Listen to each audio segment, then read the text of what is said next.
À Rabat, l'atmosphère s'est électrisée après la révélation d'un huis clos ultra sensible, réunissant les principaux acteurs du pouvoir marocain, conseillers royaux, chef de parti, et Nasser Bourita, le chef de la diplomatie.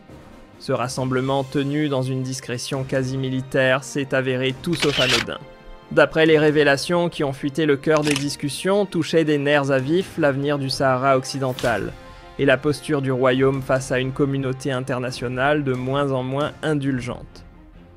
La réunion survient au moment où les efforts répétés de Rabat pour faire passer sa mainmise comme légitime s'enlisent, la région restant pour l'ONU un territoire en attente de décolonisation. Autant dire que l'événement a déclenché une onde de choc politique d'une rare intensité. Parmi les révélations les plus saisissantes, une déclaration a fait l'effet d'un coup de tonnerre. Nasser Bourita aurait admis, sans détour, que le Front Polisario serait amené à prendre les rênes à la fois politiques et administratives des villes du Sahara occidental. Ce ne serait qu'une étape provisoire, une sorte de sas vers une autonomie encadrée, avant de laisser place au verdict ultime, un référendum d'autodétermination. Et si les urnes parlaient en faveur d'une séparation d'avec le Maroc, eh bien il faudrait s'y plier. Une hypothèse jadis impensable aujourd'hui, officiellement envisagée. Une telle confession ne sort pas de nulle part. C'est l'écho direct de la pression internationale qui s'intensifie jour après jour. L'Algérie, plus habile que jamais, a réussi à replacer la question sahraoui sur le rail du droit international, en forçant la porte du Conseil de sécurité. Résultat. Rabat, qui traitait encore récemment le Polisario de groupe subversif, n'a eu d'autre choix que de retourner s'asseoir à la table des négociations. Ironie du sort, ceux qu'on voulait ignorer hier deviennent aujourd'hui des interlocuteurs incontournables. Parmi les confidences relayées, l'une d'elles a particulièrement retenu l'attention. Nasser Bourita aurait concédé qu'il devenait impératif de retoucher en urgence la constitution du royaume. Objectif: redonner un semblant de légitimité internationale à une initiative d'autonomie qui au fil des ans a perdu toute consistance. Pire encore, il aurait admis que les forces marocaines s'épuisaient face à la ténacité du Polisario. Et cette phrase tombait comme un aveu d'impuissance, il faut désormais céder du terrain pour ne pas tout perdre. Une formulation qui résume à elle seule l'essoufflement d'un pouvoir à bout d'arguments, accroché à une souveraineté que plus personne ne prend au sérieux. Dans ce climat de confusion à Rabat-Alger, c'est illustré par une diplomatie méthodique et redoutablement silencieuse. Alors que le Maroc s'évertuait à l'entraîner dans le bourbier saharien en la désignant comme partie du conflit, l'Algérie imperturbable a remis les compteurs à zéro au Conseil de sécurité. Résultat, elle a réussi à repositionner le débat dans son cadre légal, en démontrant qu'elle ne faisait qu'appuyer un principe universel, celui du droit des peuples à choisir leur destin. Pendant que Rabat s'épuisait à déplacer les lignes Alger, s'est contenté de rappeler où elles étaient. Le retournement du rapport de force a frappé Rabat de plein fouet. Le royaume qui ambitionnait depuis des années de reléguer le Polisario au rang de figurant politique se retrouve aujourd'hui obligé d'admettre l'inverse. Ce mouvement représente bel et bien, et de manière exclusive, le peuple sahraoui. Ce revirement lourd de symboles n'est rien d'autre que le produit d'une offensive diplomatique algérienne menée avec une précision chirurgicale capable de neutraliser une à une les tentatives marocaines d'influencer l'agenda du Conseil de sécurité. Dans les méandres des couloirs onusiens, Alger a obtenu ce que Rabat redoutait, l'insertion dans la plus récente résolution du Conseil de sécurité, d'un rappel explicite que la question du Sahara occidental relève toujours d'un processus de décolonisation soumis à l'autodétermination. La bataille fut loin d'être facile. Maroc et alliés ont pesé de tout leur poids pour étouffer cette mention. Mais la rigueur juridique algérienne, épaulée par la Russie, la Chine et plusieurs nations africaines, a fini par triompher. Une victoire discrète mais déterminante. Au fil des événements, Alger a prouvé qu'elle savait manier le droit international avec une précision que peu de chancelleries égalent. Sans éclat, sans slogan tonitruant, elle a imposé une méthode fondée sur 3 piliers: la patience, la cohérence et une légitimité difficile à contester. Là où d'autres misent sur le bruit, elle se contente d'avancer prudemment, convaincue que les faits finissent toujours par étouffer les artifices. Une diplomatie qui parle rarement, mais qui marque à chaque mouvement. La reconduction toute récente du mandat de la MINURSO illustre avec éclat cette stratégie. Malgré les objections marocaines, le Conseil de sécurité a validé une formulation réaffirmant noir sur blanc que la mission de l'ONU reste orientée vers un référendum d'autodétermination et non vers la consolidation d'un statu quo imposé par la force. Rien que cette précision constitue un succès majeur pour Alger. En refusant que la mission devienne un outil de gestion de l'occupation, l'Algérie a remis en avant sa fonction première, préparé un vote libre transparent et conforme au droit seule voie légitime pour trancher l'avenir du Sahara occidental. Les prises de position récentes de plusieurs hauts représentants de l'ONU confirment une réalité embarrassante. Aucune issue crédible ne pourra ignorer le principe sacro-saint de l'autodétermination. Et dans ce contexte, Rabat se retrouve coincé dans un tunnel sans sortie. Les reconnaissances qu'il exhibait autrefois comme des médailles d'honneur s'évaporent l'une après l'autre. Même les États, qui avaient installé des consulats à La Aïoun et Dakhla, se retirent sur la pointe des pieds, sans doute conscients de s'être aventurés à l'encontre du droit international. À cela s'ajoute un autre revers: certaines capitales occidentales, jusque-là indulgentes, poussent désormais le Maroc à accepter des compromis concrets, ne serait-ce que pour éviter une déstabilisation interne. Ce mouvement de pression extérieure éclaire d'un jour nouveau les confidences de Bourita sur la nécessité de revoir la Constitution. Une confession historique: jamais un responsable marocain n'avait reconnu que l'architecture institutionnelle du pays devait elle-même être retouchée pour regagner du crédit à l'international. Autrement dit, Rabat admet implicitement que sa ligne politique actuelle s'est essoufflée et que le discours officiel a perdu de sa force persuasive. Alors que Rabat multiplie les faux pas. Alger avance d'un pas sûr. Fidèle à une ligne diplomatique fondée sur la légalité internationale, l'Algérie de Abdelmadjid Tebboune a progressivement reconquis un poids considérable aussi bien en Afrique que dans l'espace arabe. Elle s'est hissée au rang d'acteur stabilisateur, défenseur des causes équitables et des principes universels. Son appui constant au peuple sahraoui ne découle pas d'une rivalité avec le Maroc, mais d'un engagement profond envers le droit des nations à choisir librement leur destin, l'un des socles historiques de l'ONU. Cette posture à la fois éthique et fondée juridiquement a offert à Alger une réputation renouvelée. Aujourd'hui, des puissances telles que la Russie, la Chine ou l'Union africaine saluent en elle une voix souverainiste crédible représentante d'un continent décidé à ne plus se laisser dicter son avenir par des logiques néocoloniales.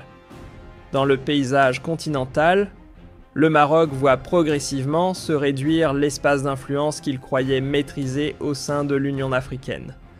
Sa tentative de remodeler le droit africain à son avantage s'est soldée par un échec retentissant. Les récents rééquilibrages géopolitiques dans la région n'ont rien de fortuit. Ils sont le résultat direct de la stratégie méthodique d'Alger, qui a opposé patience et cohérence à un voisin englué dans une communication tapageuse et une propagande sans finesse. Là où Rabat pariait sur des alliances extérieures, d'Israël aux pressions américaines, l'Algérie Elle préférait ancrer son action dans la légalité, la souveraineté et l'art d'équilibrer les forces. Et c'est cette différence de méthode qui explique aujourd'hui la divergence de leur trajectoire diplomatique. Les années ont finalement tranché la stratégie d'Alger était la seule qui pouvait tenir la distance. Les positions ancrées dans le droit international ne plient pas face aux variations politiques ni aux intérêts éphémères. La lecture du dernier rapport du Conseil de sécurité en est la preuve éclatante. La communauté internationale ne se laisse plus séduire par le discours marocain sur l'autonomie. Aujourd'hui, une évidence s'impose à tous, la seule option sérieuse reste l'organisation d'un véritable référendum d'autodétermination. Au Maroc même, les fissures commencent à apparaître. De plus en plus de voix dénoncent la ligne diplomatique du régime accusé d'avoir isolé le pays sur la scène internationale tout en aggravant une situation économique déjà fragile. Pendant ce temps, l'Algérie adopte une posture radicalement différente, pas de tumulte médiatique, pas de déclarations tapageuses, mais une stratégie où chaque mouvement est mesuré et chaque résultat concret. Tandis que Rabat s'agite, Alger agit, et c'est dans les lieux où se dessinent les décisions globales qu'elle impose désormais son empreinte. Le simple fait que l'Algérie ne soit plus considérée comme partie prenante du conflit dans les résolutions du Conseil de sécurité marque un tournant politique spectaculaire. Ce choix de vocabulaire en apparence technique fait voler en éclats des décennies de rhétorique marocaine cherchant à présenter Alger comme acteur direct de la crise. En réalité, cette clarification est une gifle diplomatique pour Rabat. Elle démantèle l'un des piliers narratifs sur lesquels reposait toute sa stratégie extérieure. Pour le royaume, c'est un revers symbolique, d'autant plus dur qu'il réduit à néant une propagande longuement entretenue. Dans ce contexte, une nouvelle architecture géopolitique s'est imposée et elle porte la signature d'Alger. La communauté internationale a désormais parfaitement compris que la position algérienne ne repose ni sur la rivalité ni sur l'ambition territoriale, mais sur une défense intransigeante du droit international et de la cause sahraoui. Face à cela, le Maroc apparaît enlisé dans un imaginaire colonial d'un autre âge. Les révélations attribuées à Nasser Bourita n'ont fait qu'exposer publiquement les fractures internes d'un système affaibli, obligé aujourd'hui de composer avec ceux qu'il reléguait autrefois au rang d'adversaires irréductibles. Une réalité nouvelle que Rabat ne peut plus masquer. Aucune opération de communication aussi volumineuse soit-elle n'est désormais capable d'occulter l'évidence. La machine diplomatique marocaine s'essouffle. Pendant que Rabat multiplie les artifices à Alger, elle accumule respect et crédibilité sur la scène internationale. Et comme toujours, le cours de l'histoire finit par arbitrer en faveur du droit. L'Algérie progresse sans fracas forte de la patience de ceux qui savent que le temps joue inexorablement de leur côté. Le Maroc, à l'inverse, s'enlise dans ses propres paradoxes et réalise qu'on ne berne pas éternellement la communauté des nations. Les peuples qui luttent pour leur liberté finissent tôt ou tard par obtenir gain de cause, et le peuple sahraoui n'échappera pas à cette règle. Avec le soutien constant d'Alger et son aspiration à l'indépendance, s'inscrit dans une dynamique historique irrésistible. Pour comprendre pleinement cette période charnière que traverse le Maghreb, il faut replacer le rôle de la diplomatie algérienne dans sa vision d'ensemble, une stratégie cohérente, continue et inscrite dans le temps long. Grâce à son expérience accumulée, à sa cohérence politique et à sa fidélité inébranlable aux idéaux de libération des peuples, l'Algérie n'a pas seulement soutenu la cause sahraoui, elle a remodelé l'équilibre des forces dans tout le nord de l'Afrique. À l'heure où nombre d'États cèdent sous les coups de pression économique, militaire ou géopolitique, Alger a maintenu un cap souverain indépendant et profondément ancré dans la légitimité du droit international comme dans la mémoire des combats anticoloniaux.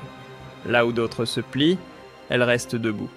Cette solidité n'a rien d'un accident, elle s'inscrit dans la longue continuité d'un État marqué par la résistance et mu par une vision morale des relations internationales.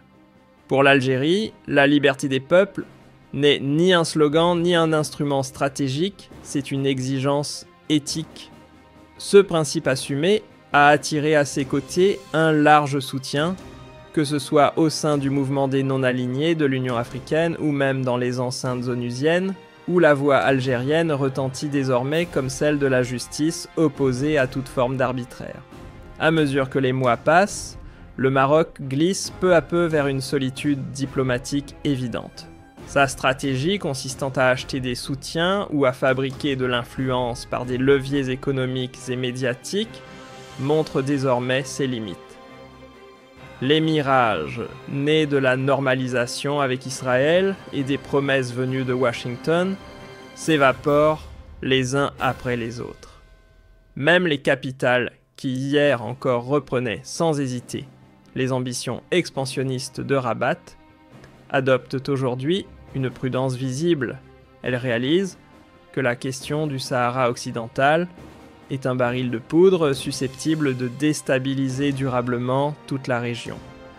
Dans ce climat brouillon, Alger se distingue par une diplomatie d'une maturité rare. Pas d'improvisation, pas de réactions impulsives.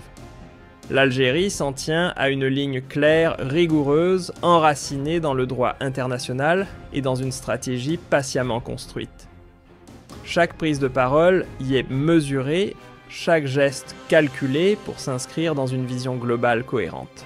C'est précisément cette discipline presque méthodique qui a permis à Alger d'imposer progressivement sa lecture du dossier sahraoui au cœur même des institutions internationales. Les effets de la stratégie algérienne dépassent de très loin le dossier sahraoui, il redessine la carte de son rôle mondial. En quelques années, Alger s'est réinstallé au centre du jeu diplomatique afro-européen, s'imposant à nouveau comme un médiateur incontournable des crises africaines et comme l'un des piliers du multilatéralisme moderne. En portant la voix du peuple sahraoui, l'Algérie ne défend pas simplement une cause, mais un principe fondamental, celui du droit intangible des nations à déterminer leur avenir à l'abri de toute pression extérieure.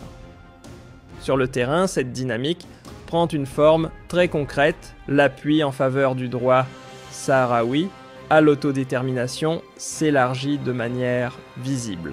Des États d'Amérique latine, d'Afrique australe, d'Asie et même d'Europe de l'Est réaffirment ouvertement leur attachement au respect du droit international. Et désormais, certains pays européens, longtemps hésitants, réévaluent discrètement leur position. Ils finissent par admettre parfois, à demi-mot, que le projet d'autonomie prôné par Rabat ne correspond ni au cadre juridique, ni aux aspirations réelles du peuple concerné. L'Algérie a compris que la vraie force diplomatique ne s'exerce pas uniquement sur les podiums internationaux, sous les projecteurs, mais dans le travail patient, presque invisible, mené dans les couloirs. Réunions techniques, échanges avec les commissions dialogue constants avec les délégations permanentes et spécialistes du droit. C'est grâce à cette présence méthodique presque chirurgicale qu'Alger est parvenu à inscrire dans les textes onusiens des formulations clés rappelant sans ambiguïté que le Sahara occidental reste inscrit au registre des territoires non autonomes et relève donc pleinement du processus de décolonisation. Derrière ce détail juridique, en apparence anodin, se cache en réalité un coût stratégique majeur. Ces précisions empêchent Rabat de justifier son occupation par l'usure du temps ou les faits accomplis. A l'inverse, la diplomatie marocaine, enfermée dans une politique fondée sur l'effet d'annonce, s'épuise dans un excès permanent. Déplacements improvisés, déclarations triomphalistes, manipulations lexicales, plus personne n'est dupe de ces artifices dont l'impact s'effrite jour après jour. Dans les rues marocaines, comme dans les salons du pouvoir, une gêne profonde s'installe peu à peu. Une jeunesse déjà frappée de plein fouet par les difficultés économiques et sociales ne voit plus la logique derrière l'énorme énergie consacrée à maintenir un conflit d'occupation sans horizon crédible. Même les discours officiels, autrefois martelés avec assurance, commencent à sonner creux jusque chez les décideurs eux-mêmes. Les révélations attribuées à Burita ne font que confirmer ce climat d'essoufflement général. Face à cette impasse, le régime tente surtout de temporiser, conscient que les faits sur le terrain, comme les dynamiques diplomatiques, s'éloignent de son contrôle. Admettre l'idée d'une période transitoire dirigée par le Polisario revient de manière implicite, mais évidente, à reconnaître sa légitimité et donc à acter l'échec de la colonne vertébrale de la politique marocaine. On n'est plus dans la spéculation, c'est désormais une réalité politique lourde de conséquences. Parallèlement, la République arabe sahraoui démocratique poursuit tranquillement sa consolidation sur la scène internationale. Brahim Ghali, son président, enchaîne rencontres diplomatiques, interventions officielles et démarches multilatérales, tissant un réseau de plus en plus solide autour de la cause sahraoui. Et au cœur de cette dynamique, le peuple sahraoui demeure un modèle de constance. Malgré les années de privation et les conditions difficiles, sa dignité et son unité restent intactes. Les enfants nés dans les camps de Tindouf ont grandi avec la certitude profonde que leur combat est légitime et largement reconnu. Cette dimension morale confère à leur lutte une portée historique similaire à celle des grandes mobilisations de libération nationale du XXe siècle. Il convient de souligner que l'engagement de l'Algérie ne se résume pas aux prises de position diplomatiques. Alger a déployé des efforts concrets dans des domaines essentiels, éducation, santé, infrastructure, tout ce qui permet aux réfugiés sahraouis de vivre, d'apprendre et de se projeter. Des milliers d'étudiants sahraouis ont ainsi pu rejoindre des universités, des centres de formation et des institutions culturelles grâce au soutien algérien. Cette implication humaine, autant que structurelle, renforce la crédibilité morale de l'Algérie et met en lumière la dimension profondément humaniste de son engagement. Et cette posture ne s'arrête pas aux frontières régionales, elle nourrit un débat mondial sur l'évolution du droit international. Dans un contexte dominé par un néocolonialisme économique renaissant et par des luttes d'influence de plus en plus brutales, Alger rappelle une évidence trop souvent oubliée, le droit des peuples à décider de leur propre avenir n'est pas une variable d'ajustement géopolitique. Ce principe, l'Algérie le défend sans relâche, offrant une lecture claire et ferme du droit à l'autodétermination. La fidélité de l'Algérie à sa ligne de conduite confère à sa diplomatie une autorité singulière, reconnue jusque par les grandes puissances. La Russie, par exemple, voit désormais en Alger un allié stratégique solide, capable de défendre avec constance des positions équilibrées et parfaitement alignées sur les principes onusiens. Quant à la Chine, elle salue la stabilité institutionnelle du pays et son approche résolument pacifique des relations internationales. Dans l'espace arabe également, la posture algérienne gagne en estime. De plus en plus d'États saluent la prudence, la modération et la priorité donnée au dialogue et au respect mutuel par Alger. Cette progression diplomatique s'accompagne d'une présence économique et énergétique de plus en plus affirmée, consolidant encore davantage la stature de l'Algérie dans la région. L'Algérie s'appuie sur ses immenses réserves énergétiques pour affirmer une souveraineté rarement égalée dans la région. Son gaz et son pétrole ne servent pas à dicter une ligne politique, mais à bâtir des partenariats équilibrés qui renforcent sa crédibilité internationale. Grâce à cette stabilité économique, Alger peut défendre ses positions sans plier devant aucune influence extérieure. Concernant le dossier du Sahara occidental, Cette base solide lui accorde une liberté d'action précieuse, lui permettant de soutenir ses engagements avec une assurance totale. Désormais, tout l'avenir maghrébin repose sur l'acceptation de cette nouvelle donne géopolitique. Le règlement du conflit du Sahara occidental ne surgira ni des vieux réflexes coloniaux, ni des artifices médiatiques, mais du respect strict des principes. Et là-dessus, l'Algérie a déjà remporté la bataille morale autant que politique. Car au-delà du soutien au peuple sahraoui, Alger défend une vision du monde, un ordre international équilibré fondé sur la souveraineté et la justice. Le message est clair, aucune paix durable ne peut émerger de l'injustice ou du déni des droits fondamentaux d'un peuple. Quant au Maroc, il devra tôt ou tard admettre cette réalité s'il souhaite retrouver un semblant de crédibilité. La seule issue raisonnable reste l'ouverture d'un dialogue authentique avec le Polisario. S'enfermer dans le refus reviendrait à prolonger une crise inutile qui assèche les ressources, creuse les divisions et bloque le développement de tout le Maghreb.